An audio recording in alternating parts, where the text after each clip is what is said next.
তো hello' guys, welcome back to my YouTube channel. মোৰ চেনেলত আপোনালোকক আকৌ এবাৰ স্বাগতম। তো এই দেখি পাইছে এতিয়া দ্বিতীয় দিনাৰ সন্ধিয়া টাইম। সিহঁতৰ ঘৰটো আকৌ এবাৰ চেঞ্জ কৰি দিলোঁ আমি। এতিয়া এটা ডাঙৰ কৰি বনাইছোঁ, দুটা বৰ্ডিং মিলাই পেলাই এটা বনাইছোঁ, বনাই পেলাই গোটেইকেইটাক দিছোঁ। এতিয়া যাওক ধুনীয়াকৈ খেলি আছে। মই আগতে জানা নাছিলোঁ কেনেকৈ দিব লাগে, দিছিলোঁ এদিনৰ কাৰণে, খালি তেহঁতক ৰাখিছিলোঁ। এতিয়া আনিছোঁ, আনি পেলাই এইদৰে ৰাখিছোঁ। তো চাওক এতিয়া ধুনীয়াকৈ সিহঁতে খেলিব পাৰিছে, জেগাও পাইছে। আৰু মোৰ পেপাৰ মানে আজি শেষ হৈ গৈছিলে, মই আনিব পাহৰি গৈছিলোঁ। তো এয়া দিস্তা কাগজৰ পেপাৰ পাৰি দিছোঁ। তো সিহঁতে এইবিলাক ফুটা কৰি পেলাইছে, চাব পাৰিছোঁ। সিহঁতক এতিয়া সন্ধিয়া টাইমটো এতিয়া আপোনাৰ 6:19, 6:30 বাজিছে। তো সিহঁতক সিহঁতৰ ড্ৰিংকাৰত চাওক পানী নাই, শেষ হৈছে। ড্ৰিংকাৰত যেতিয়া পানীটো দিয়া হ'ব তেতিয়া সিহঁতৰ পানীটো দিম। আৰু ইয়াতে এটা কথা হ'ল কি, সিহঁতে চাওক অলপ এটা দুটা আপোনালোকে ইয়াতে দেখা নাপাব পাৰে। দিনত মই লক্ষ্য কৰিছিলোঁ, যেতিয়া দানা দিব আহিছিলোঁ তেতিয়া মানে সিহঁতে অলপমান ঢিলা শিকিছিলে। আৰু দানাটো খাই দানাই শিকিছে। এইটো চাওক অলপ ঢিলা শিকিছে, দেখিছে ঢিলা। তো এইটোৰ কাৰণে মই এটা উপায় ভাবি আছোঁ। এতিয়া উপায় আছে কি, তাক মেডিচিন দিব লাগিব ইহঁতক। তো মেডিচিনটো দিয়াৰ আগত যদি মোৰ চেনেলটো যদি আপোনালোকে নতুন আহিছে তেতিয়াহ'লে ছাবস্ক্ৰাইব কৰক আৰু লাইক কৰক, কমেণ্ট কৰক। তো এতিয়া সিহঁতৰ ড্ৰিংকাৰখিনি আমি পানীটো ভৰাই দিওঁ। ড্ৰিংকাৰবিলাক ওলাই আনো ফাৰ্ষ্টত। এই বেগটো লৈ আহা। তো গাইজ, মই এনেদৰে পাত্ৰকেইটা এনেকৈ পাতি লৈছোঁ। আৰু ইয়াতে চাওক পানীটো চাওক, এই পানীটো মই অকণমান গৰম কৰি দিছোঁ, কাৰণ ঠাণ্ডা দিন। ঠাণ্ডাটো অলপ কুহুমীয়া গৰম কৰি লৈছোঁ। আৰু ইয়াতে চেনি দি দিছোঁ, চাওক চেনিটো গুটি ল'ব লাগিব ফাৰ্ষ্টত। ইয়াতে মই চেনি দিছোঁ। আৰু মই যে আপোনালোকক কৈছিলোঁ ঔষধটো, এই ঔষধটো চাওক। এইটো ঔষধটো হ'ল আপোনাৰ মধুৰিৰ কুঁহিপাতটো, যোনটো কুঁহিপাতটো থাকে। এইটো মানে অলপ পিছা অকণমান টাইম হ'ল, সেইকাৰণে মানে কালাৰ ওপৰত এনেকৈ ৰঙা কালাৰ হৈ গৈছিলে, যিটো কাৰণে দৰে ভিতৰত সেউজীয়া কুঁহিপাতটো যোনটো, এইটো ইয়াতে মিলাই দিম।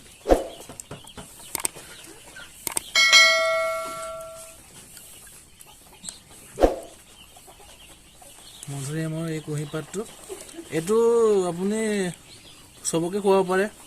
ছাগলী, গৰু, হাঁহ চবকে খুৱাব পাৰে।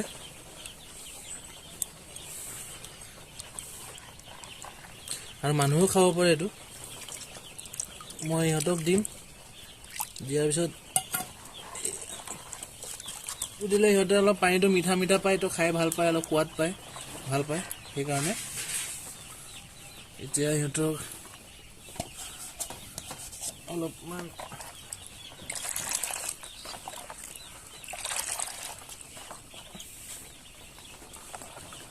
আজি সিহঁতক এই পানীটো দি চাওঁ। কালি অকণমান যদি ভাল পায় তেতিয়াহ'লে আজি দি চাওঁ। কালি যদি অকণমান সিহঁতে ভাল পায় তেতিয়াহ'লে কালি আৰু এটা ড'জ দি দিম।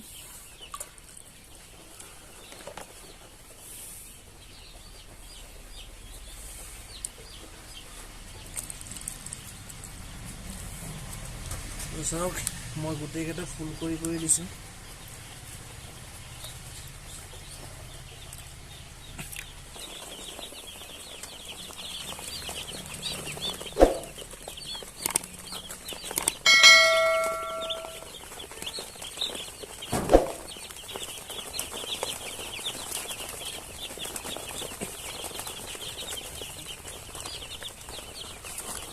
তো গাইজ, এতিয়া পানী পাত্ৰকেইটা দি দিলোঁ। সকলোৱে কয় যে মধুৰি কুঁহিপাতটো পিচি কিনি দিলে তেনেকৈ ঢিলা পায়খানা হৈ থাকিলে বহুত ভাল।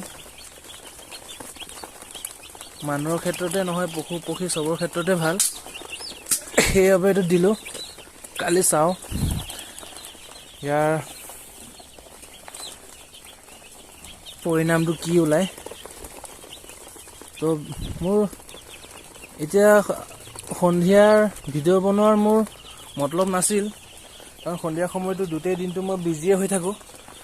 তো সন্ধিয়া টাইমটো অকণমান সময় ৰেষ্ট ল'বলৈ টাইম পাওঁ আৰু সিহঁতকো অলপ চাবলৈ টাইম পাওঁ, কাৰণ অকল মই এইটোৱে নহয়, মোৰ আৰু বহুত ধৰণৰ বিজনেছ আছে। তো এই সিহঁতৰ যোনটো প্ৰব্লেমটো পালোঁ, এই সমস্যাটোৰ কাৰণে মই এই সন্ধিয়া সময়ত এই ভিডিঅ'টো বনালোঁ। তো আপোনালোকৰ যদি এনেকুৱা পুহিছে, এনেকুৱা যদি ঢিলা পায়খানা হৈছে, তেতিয়াহ'লে মধুৰি কুঁহিপাতটো এনেদৰে পিচি পানীৰ লগত মিলাই দি দিব, তেতিয়া ভাল সমাধান হ'ব। তো মোৰ ভিডিঅ'টো চোৱাৰ কাৰণে অশেষ ধন্যবাদ। মোৰ ভিডিঅ'টো লাইক কৰিব, শ্বেয়াৰ কৰিব আৰু কমেণ্ট কৰিব। আগন্তুক ভিডিঅ'ৰ কাৰণে মোৰ চেনেলত বনি থাকিব। তো গুড নাইট, বাই বাই।